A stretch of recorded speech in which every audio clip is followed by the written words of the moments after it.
On a des enfants à qui on a expliqué la masturbation et l'éjaculation et qui sont allés essayer collectivement ensuite dans les toilettes. À l'intérieur des murs, voilà ce qu'on retrouve comme témoignage. Et ce n'est pas le seul. Je vois pas en quoi ça peut être marrant de retrouver son enfant en train de se masturber avec un autre dans des toilettes.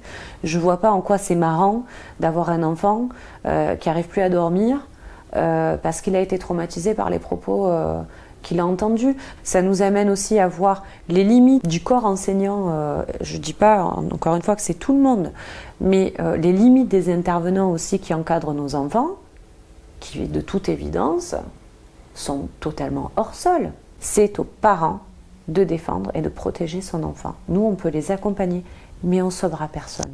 Ce n'est pas notre rôle. Ce qui est assez effrayant, en fait, c'est qu'on doit attendre qu'il y ait des drames pour qu'il y ait une réaction.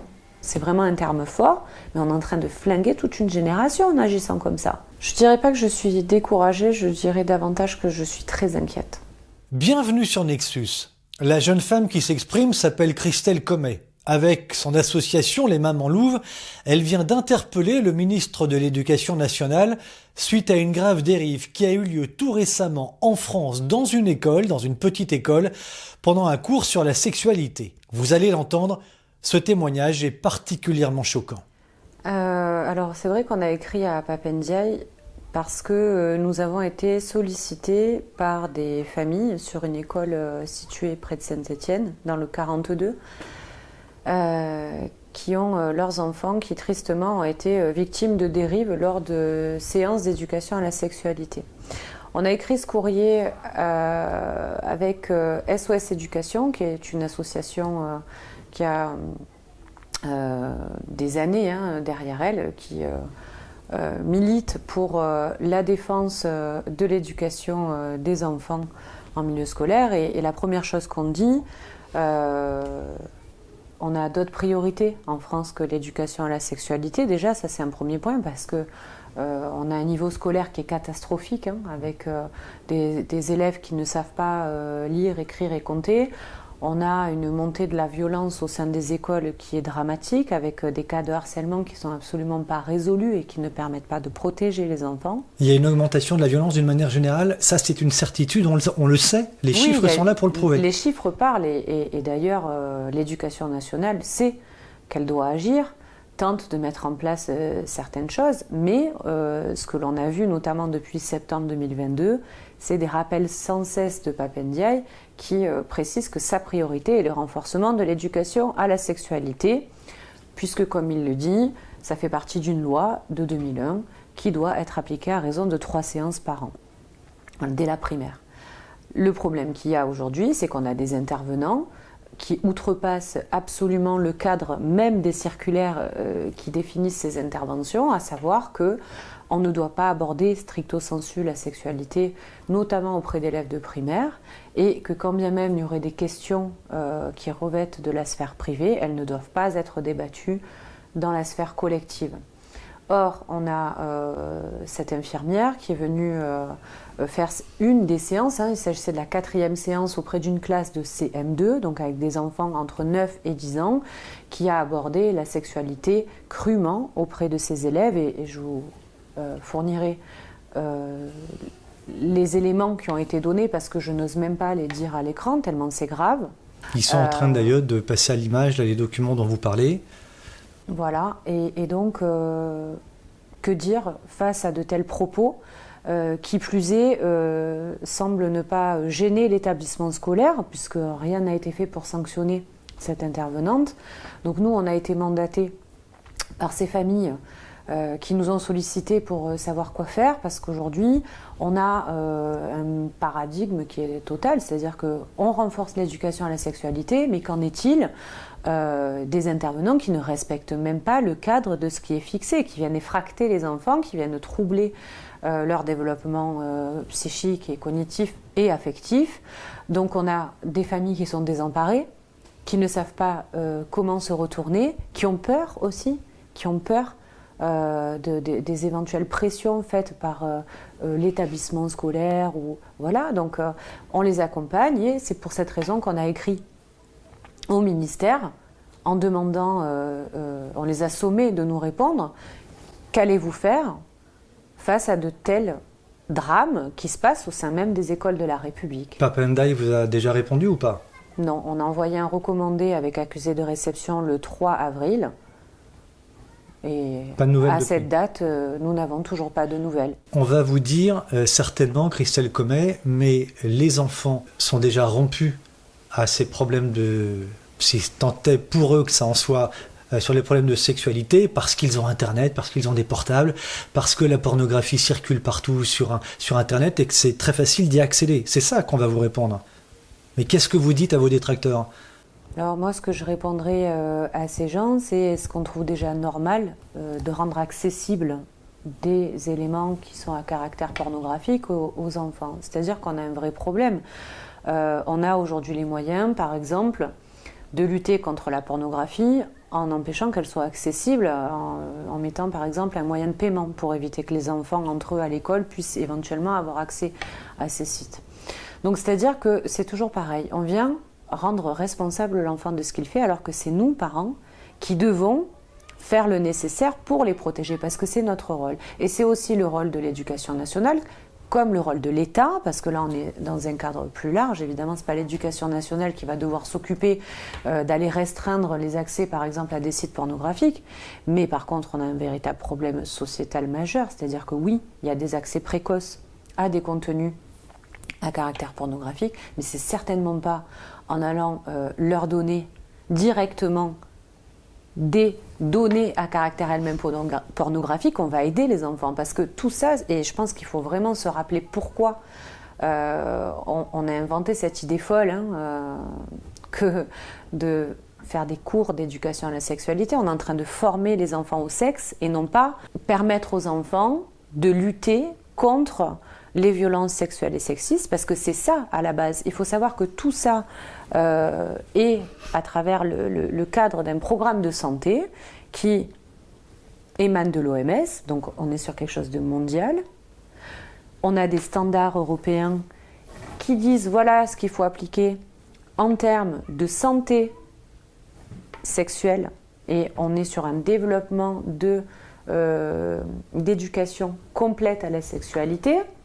Au prétexte que pour que les citoyens demain soient de bons citoyens, qui puissent ne pas être confrontés à d'éventuelles violences sexuelles et sexistes, on va leur donner les clés. Mais en fait, quelles clés? Parce que les enfants n'ont pas à avoir de droits sexuels. Les enfants ne sont pas encore dans la sexualité, ils ne sont pas d'ailleurs équipés psychiquement, mais c'est tant est que ça semble fou de devoir le justifier. Un enfant n'a pas de sexualité. En revanche, on vient nous dire oui, mais les enfants, il faut quand même les protéger. Mais est-ce qu'on va les protéger, encore une fois, en leur donnant accès à de la sexualité adulte, en voulant leur expliquer la fellation, ce qu'est la sodomie, et j'en passais des meilleurs. C'est ça qu'on leur explique? C'est complètement ça qu'on leur explique. Et en plus, je vais vous dire une chose, là on voit vraiment une accélération, c'est-à-dire qu'il y a encore quelques années, déjà il y avait quand même d'autres personnes qui décrivaient cette incohérence de la part de ces programmes qui émanent de l'OMS, parce que n'importe quelle personne sensée, elle se doute bien que éduquer à la sexualité, il n'y a pas vraiment d'intérêt. Mais aujourd'hui, on voit une accélération dans la manière de faire. Moi, j'ai vu des reportages très intéressants il y a déjà 7 ou 10 ans, donc on n'est pas sur quelque chose de récent, où on voyait déjà à travers des contenus, à travers de la littérature, parce que tout ça en plus c'est interdisciplinaire, c'est-à-dire qu'on ne se contente pas simplement de 3 séances par an, on va à travers la littérature, étudier des œuvres à caractère pornographique ou autre, on leur expose des viols, on leur expose des tas de choses. C'est ce que je démontrais dans une enquête il y a quelques années. Exactement. Un livre clairement pornographique dans lequel on trouve des scènes de viol. Question: qu'est-ce qu'un livre tel que celui-là vient faire dans une classe de seconde?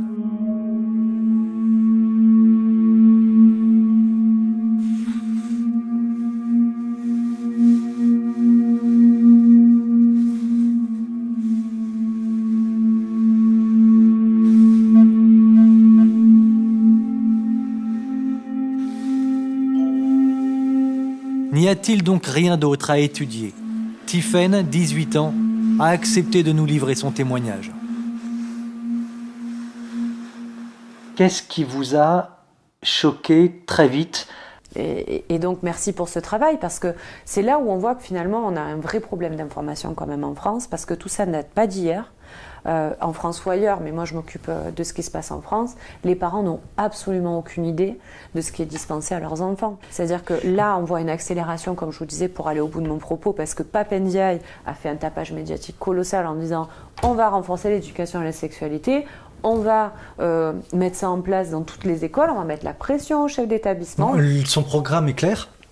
Alors, on ne peut même pas parler d'un programme. Pardonnez-moi, je vous ai coupé, oui. Et c'est ça le souci, et vous mettez le doigt sur quelque chose de quand même important, c'est-à-dire qu'on vient rappeler à tous les établissements qu'ils vont devoir appliquer ces séances, parce qu'on parle bien de séances. Par contre, il n'y a pas de programme dédié. Vous voyez ? Donc en fait, les parents ne savent même pas quel contenu sera diffusé à leurs enfants.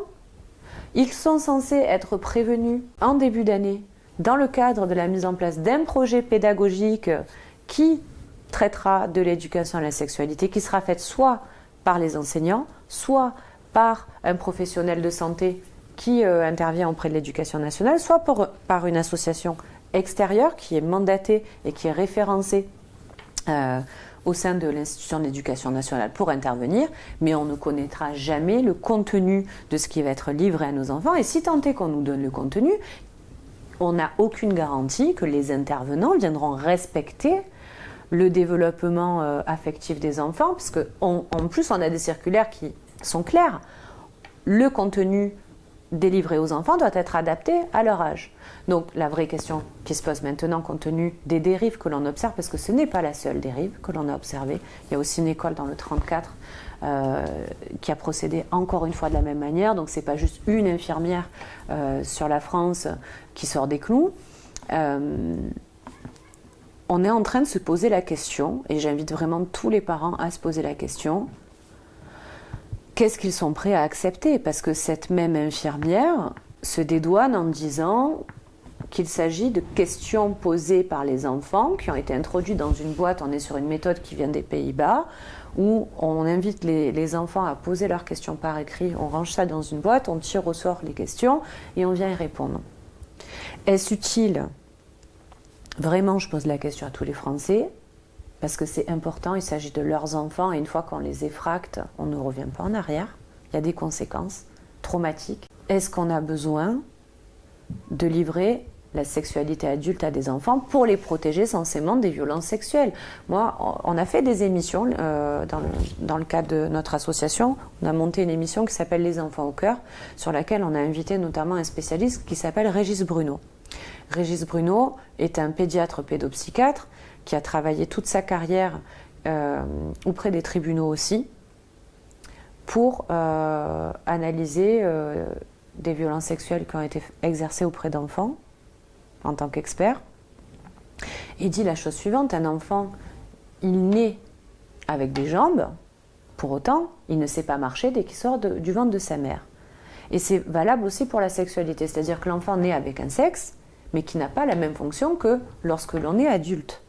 Et ce qu'on est en train de dire, c'est qu'au prétexte qu'ils sont, vous le disiez justement tout à l'heure, confrontés de plus en plus tôt à de la pornographie, confrontés à l'extérieur à des pédocriminels, lui, ce qu'il dit, ce n'est pas parce qu'on va leur expliquer la sexualité adulte qu'on va les protéger. Au contraire, on est en train de banaliser et de normaliser la sexualité adulte alors qu'ils ne sont pas capables déjà de la comprendre.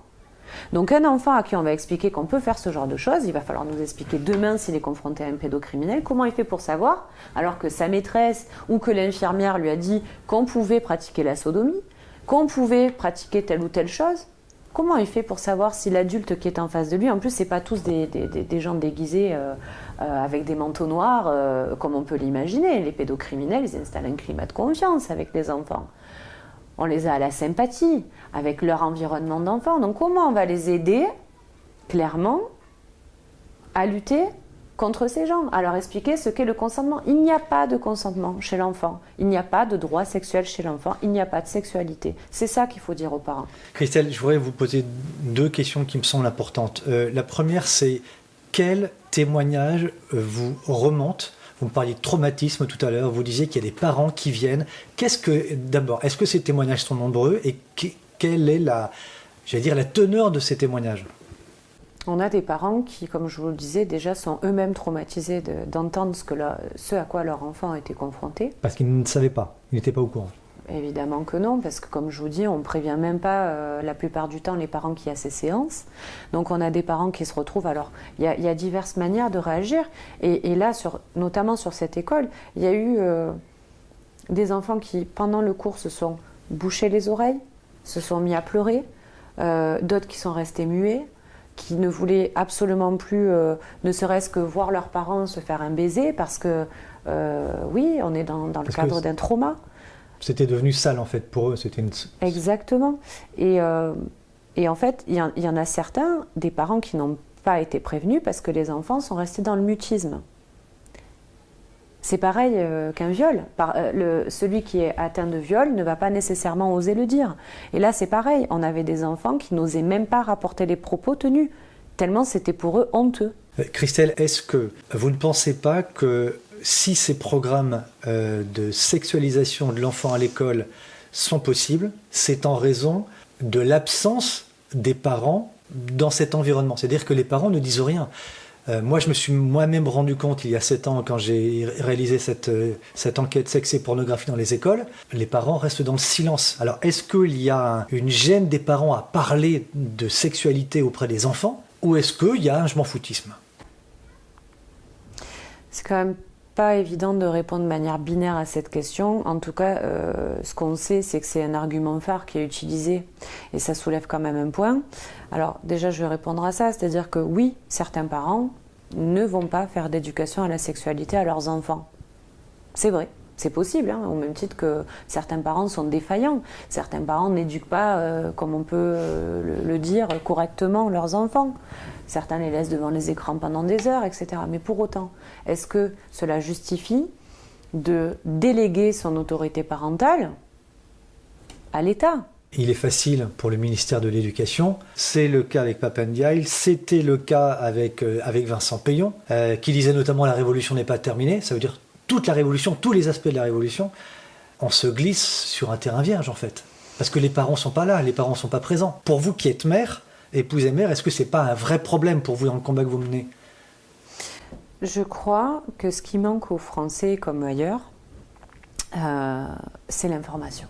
On a un vrai problème en France d'information. Je vais vous donner un exemple très concret. Quand on a eu le cas de cette dérive, on a écrit à toutes les presses françaises. Aucune ne nous a répondu. En revanche, vous voyez des articles, notamment dans des journaux très connus, comme Libération, pour ne citer qu'eux, qui relaient des voix en faveur de l'éducation à la sexualité, parce qu'on va vous expliquer que c'est la solution éprouvée, qui n'a plus ses preuves à faire, et qui est là comme un absolu à devoir réaliser. Et d'ailleurs, on a...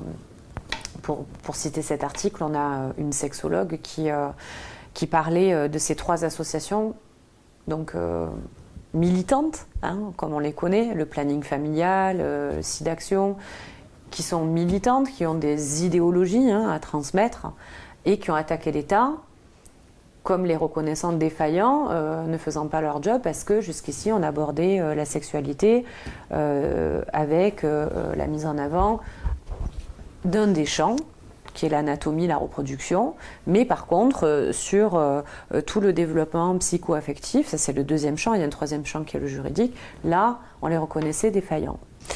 La vraie question, c'est que les parents, en fait, aujourd'hui, est-ce qu'ils savent ce qu'est le contenu qui est dispensé à leurs enfants?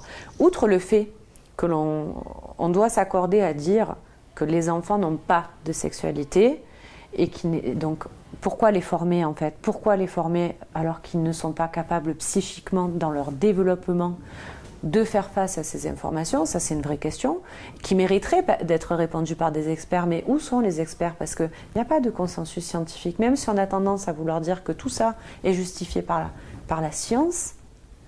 Et donc c'est une réponse à la santé publique de faire cette éducation. En réalité, La seule chose qui devrait être expliquée aux enfants, c'est très simple. Ton corps, c'est ton corps. Personne ne doit le toucher. Tu n'as pas de sexualité. Voilà ce qu'on doit apprendre aux enfants. Et ça, en fait, n'importe quel parent, n'importe quel même enseignant est en mesure de le dire avec des mots d'enfant. En revanche, éduquer sexuellement les enfants, je pense que les parents doivent se poser la question de la légitimité de cette éducation. Et je rebondis pour faire un petit état des lieux de ce qui se passe à l'étranger, au niveau européen. Il y a bien des pays qui ont refusé cette éducation, qui s'est mobilisé et qui a dit non, on n'éduquera pas les enfants à la sexualité. On ne les éduquera pas à la sexualisation. Et j'invite aussi, d'ailleurs merci de m'avoir donné la parole, parce que c'est important de pouvoir diffuser l'information. Comme je vous l'ai dit précédemment, on a une omerta médiatique, donc les parents ne savent pas ce qui se passe. Et ce qu'il faudrait vraiment, c'est qu'ils aillent regarder, notamment du côté d'EduScol, où on voit les recommandations faites de liens utiles et de support, parce que comme je disais, il ne s'agit pas d'un programme vraiment déterminé, comme on dirait un programme en mathématiques ou en français, où on a un livre à suivre et on y va, et on sait ce qu'on dispense là. En fait, c'est du freestyle, pardonnez-moi l'expression, de la part de chaque intervenant. Donc, j'invite les parents à regarder sur EduScol et d'aller consulter notamment le site On s'exprime. Voyons si les parents ont vraiment conscience de ce qui est recommandé de diffuser à leurs enfants. Alors, le site On s'exprime, vous me direz, oui, mais ça concerne les enfants à partir de 11 ans. On est sur un public collège qui va jusqu'au lycée, jusqu'à 18 ans. Est-ce qu'il est normal et utile pour même des enfants pubères d'avoir accès aux détails du Kama Sutra en version ludique? On en est là. Et nous qui sommes vraiment des experts de terrain, parce qu'on est implanté à peu près sur tous les départements français avec notre association, je peux vous garantir qu'il y a 95% des Français qui ne savent absolument pas, parce qu'on a confié notre rôle à l'État à travers l'institution à laquelle on fait confiance. Ce que l'État voulait. Mais évidemment, c'est-à-dire qu'on met les enfants 8 à 10 heures par jour dans une institution qui est censée protéger nos enfants. Et à l'intérieur des murs, voilà ce qu'on retrouve comme témoignage. Et ce n'est pas le seul. Et on en a de plus en plus. Donc, c'est assez effrayant. Et je crois qu'on a vraiment la nécessité d'informer d'abord les parents. Parce que tout à l'heure, vous me disiez, mais est-ce que les parents font leur job? Mais la vraie question, c'est que tête dans le guidon comme ils sont, avec un manque évident d'accès à l'information, parce qu'on ne verra jamais passer ça sur des chaînes publiques, comment font-ils pour savoir ce qui se passe à l'intérieur des murs? Si ce n'est de voir leurs enfants traumatisés pour certains, d'autres qui se tairont. Quel dégât ultime, majeur, peut provoquer un tel enseignement auprès d'un jeune enfant? Il peut déboucher sur quoi? Sur un pervers sexuel? Sur quoi? Mais en fait, ils sont contraints à plusieurs problématiques. C'est-à-dire que tout à l'heure, je vous expliquais, sur le développement cognitif de l'enfant, ça peut avoir une incidence, évidemment. C'est-à-dire qu'on peut... Moi, je ne suis pas experte, je me fais le porte-voix simplement de personnes qui ont d'ailleurs très bien expliqué ça, comme Régis Bruno, ou encore, je vous invite aussi à aller du côté de l'association du REPEA, qui est une association de protection de l'enfance et qui explique les traumas générés et l'incidence que ça peut avoir ensuite sur la vie et le développement de la vie adulte. Ça peut aussi conduire les enfants à être davantage exposés à des criminels sexuels, parce qu'on vient normaliser et banaliser la sexualité adulte dans leur monde d'enfants. Donc comment peuvent-ils se prémunir, parce qu'on leur dit que c'est possible? Et le troisième point, et ça je vous en ai pas parlé mais c'est important, c'est que sur cette école du 34 où on a eu un témoignage, donc 34 c'est le sud de la France près de Montpellier, on a des enfants à qui on a expliqué la masturbation et l'éjaculation et qui sont allés essayer collectivement ensuite dans les toilettes. Collectivement. Mais évidemment... Mais comment réagissent comment réagissent les maîtres, les maîtresses? Vous avez des remontées par rapport à ça? Ils trouvent ça normal? Le vrai problème qu'on a, en tout cas sur ces deux établissements, c'est qu'on a tendance à banaliser cette situation, dire que c'est pas très grave. Je vois pas en quoi ça peut être marrant de retrouver son enfant en train de se masturber avec un autre dans des toilettes. Je vois pas en quoi c'est marrant d'avoir un enfant qui arrive plus à dormir parce qu'il a été traumatisé par les propos qu'il a entendu. Donc en fait, je crois qu'il y a vraiment un manque de prise de conscience de l'incidence que ça peut avoir. Ça nous amène aussi à voir les limites du corps enseignant. Je ne dis pas, encore une fois, que c'est tout le monde, mais les limites des intervenants aussi qui encadrent nos enfants, qui, de toute évidence, sont totalement hors sol. Ils ne connaissent rien au développement de l'enfant, ces gens-là. Et on les fait intervenir sur des sujets aussi sensibles. Encore une fois, où sont les experts qui viennent garantir aux parents qu'on n'est pas en train de flinguer, pardon, c'est vraiment un terme fort, mais on est en train de flinguer toute une génération en agissant comme ça. Et en plus, soutenu, parce que cette affaire elle a fait beaucoup de bruit dans le 42, on n'a pas eu de réponse, mais par contre on a eu comment on appelle ça, un article qui a été écrit dans le Progrès. C'était la réponse faite par le SNUIP FSU, donc c'est un syndicat enseignant qui défend l'infirmière. Le syndicat de l'infirmière, même aussi, la défend et la soutient à 300%. Et de l'autre côté, on a le rectorat qui dit oui, bon, c'est vrai, elle est sortie du cadre, on va la rappeler à l'ordre pour que sur les prochaines séances, voilà. Mais où sont les sanctions? Parce que comment on peut laisser faire ça aux enfants sans qu'il y ait de conséquences? Comment on peut soutenir qu'un professionnel vienne effracter les enfants? On est vraiment dans un délire collectif, quoi. Et puis derrière, les parents, quelle solution leur reste-t-il, en fait? C'est l'innocence de l'enfant qu'on détruit totalement, Christelle? Justement, je ne veux pas tout le temps faire référence à Régis Bruno, mais il a écrit un livre, ce pédopsychiatre, qui s'appelle « Préserver l'innocence des enfants ». Et on est précisément là-dedans. C'est-à-dire que c'est quelque chose, au-delà d'être sacré, qui est nécessaire pour le développement de l'enfant, pour en faire des adultes équilibrés demain. C'est certainement pas en allant livrer la sexualité à un enfant qu'on va l'aider dans le présent, ni dans son futur. Maintenant, la question qui subsiste, c'est pourquoi, alors qu'on dénonce ces dérives qui sont censées rester parcellaires, pourquoi on n'en fait rien? Pourquoi l'éducation nationale ne réagit pas alors que c'est sa priorité, c'est son fer de lance à Pape Ndiaye, l'éducation à la sexualité? Donc quand ça ne se passe pas bien, quand il y a des intervenants sous sa responsabilité par la voie hiérarchique qui ne respectent pas le cadre même des circulaires, pourquoi il n'y a pas de réaction? Est-ce que l'État protège encore les enfants? C'est ça que doivent se poser comme question les parents. Est-ce que la personne, enfin l'institution à qui je confie mon enfant peut encore jouer ce rôle de protection? Puis-je avoir encore confiance? Parce qu'on en est là. Christelle, on voit le combat des mamans louves depuis 2 ans au moins. On voit bien que vous êtes des femmes courageuses. Vous êtes une femme courageuse, vous, Christelle.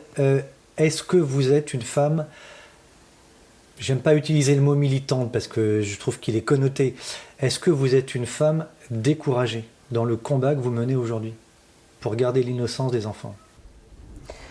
Je dirais pas que je suis découragée, je dirais davantage que je suis très inquiète. Très inquiète parce que on a beau essayer de donner accès à l'information, on a beau essayer quelque part de faire réfléchir les familles, réfléchir les parents, on a l'impression que face à nous, on a des personnes qui ne réalisent pas la gravité, qui ont toujours tendance à se dire que ça arrive que chez les autres, que ça reste des cas très marginalisés et qu'il n'y a pas vraiment de raison de s'inquiéter. Donc ce qui est assez effrayant en fait, c'est qu'on doit attendre qu'il y ait des drames pour qu'il y ait une réaction. Et encore une fois, quand bien même il y a des drames comme c'est en train de se passer à certains endroits, qu'est-ce qui est fait derrière? Donc, moi, ce que j'explique tout le temps, et c'est ce qu'explique globalement l'association et tous ses intervenants, c'est qu'on a beau essayer de faire le job auprès des instances, parce que c'est notre raison d'être, hein, la défense et la protection des enfants, c'est pour ça que nous avons été créés. Je pense qu'au-delà de militantisme, c'est juste essayer d'assurer un rôle qui est de protéger les enfants. Ça, c'est notre cœur, en fait. Nous, les mamans louves, on est nés parce que on a cet instinct maternel qui est de protéger les enfants. C'est pas simplement les nôtres, mais c'est pouvoir, en tout cas, sans prétention, essayer de permettre à tous de pouvoir protéger leurs enfants parce qu'ils sont au courant de ce qui se passe et des problématiques que l'on doit régler. Pourtant, par l'ensemble de la grosse presse, entre guillemets, vous avez été affublé de tous les mots, d'extrémistes, de fascistes, d'intégristes, enfin de tout ça. Ça vous passe au-dessus, Christelle? Véritablement, ça glisse, en fait, parce qu'on voit que les méthodes sont toujours les mêmes. Ça nous a pas empêché, on a eu un article, je crois que c'était RFI, qui au départ du mouvement, on avait créé un canal Telegram dans lequel les discussions étaient libres. Et il y avait eu des extraits de la part de membres qui s'inquiétaient du vaccin, qui s'inquiétaient des masques. Et on a sorti ce contexte avec ces propos individuels pour dire les mamans louves sont anti-vax ou je ne sais plus trop quoi. Ouais. En revanche, ce qu'il faut regarder, je pense, d'une association ou de n'importe quelle institution qui agit, c'est quelle est la ligne directrice donnée officielle. Nous, on a toujours communiqué officiellement par voie de presse. Nos travaux sont disponibles sur notre site internet et on a été reçus au Parlement, au Sénat, au Parlement européen. Donc pour des complotistes, comme on aime être décriés notamment par des trolls qui, quand même, je le rappelle, sont payés pour décrédibiliser toute personne opposée à quelque chose. Hein. Nous, on n'était pas opposés nécessairement farouchement. On voulait un dialogue, on a demandé un débat public et on a demandé à ce qu'on vienne nous expliquer pourquoi les familles, pour revenir sur la partie sanitaire, pourquoi les familles n'avaient plus leur mot à dire quant à un dispositif médical qui était mis sur le visage de leurs enfants 8 à 10 heures par jour, alors qu'on avait une détresse mentale qui était reconnue par les instances elles-mêmes. Pourquoi on s'acharnait en fait à détruire la santé mentale des enfants alors qu'on aurait dû faire une balance coût-avantage. Au même titre que lorsqu'il y a eu le pass sanitaire, on a demandé à nos parlementaires d'éviter aux enfants d'être punis parce qu'ils n'avaient pas été vaccinés. Voilà, donc on a toujours été modérés dans nos propos, on a eu légitimité à être reçus par des instances elles-mêmes. Donc j'ai envie de dire que si la presse, aujourd'hui, son rôle, c'est de ne plus respecter la charte de Munich, de ne plus laisser la parole d'un côté comme de l'autre et d'avoir simplement un discours orienté, mais libre à eux. Ce qui est dommage en tout cas, c'est vraiment pour les familles, parce que derrière tous ces hommes qui sont derrière ces presses, il y a des pères, il y a des mères, il y a des familles qui, eux aussi, sont confrontés en fait à avoir ce type de problématique près de leurs enfants. Voilà. Et encore une fois, et j'ai pas terminé, mais c'est important que je le dise, on a beau nous essayer de porter ces voix, d'aider les familles, de porter la voix des enfants auprès de ceux qui décident dans le pays, des parlementaires, néanmoins la responsabilité de chacun, elle est chez le parent.